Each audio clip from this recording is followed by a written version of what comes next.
Il y a un an, jour pour jour, la rédaction de Charlie Hebdo à Paris était touchée par un attentat au bilan lourd, 11 morts et des survivants meurtris. Le soir même, des milliers de Lyonnais se rassemblaient sur la place des Terreaux pour exprimer leur solidarité avec les victimes. Un élan qui se traduit le 11 janvier par une marche historique à laquelle près de 300 000 personnes participent.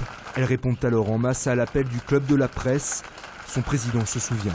J'en ai un souvenir assez ému, c'était incroyable de voir autant de monde rassemblé. Et plus le temps passait, plus on voyait du monde arriver.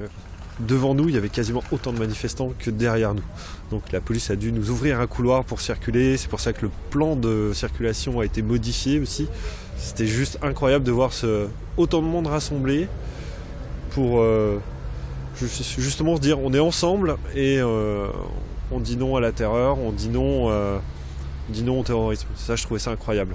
Une mobilisation inattendue et unique puisqu'elle ne s'est pas reproduite les attaques du 13 novembre dernier. Après Charlie, le 7 janvier dernier, les gens se sont dit ok, le coup de ce monde s'est passé. On a le temps de pleurer nos morts, on a le temps de relever la tête et de la redresser.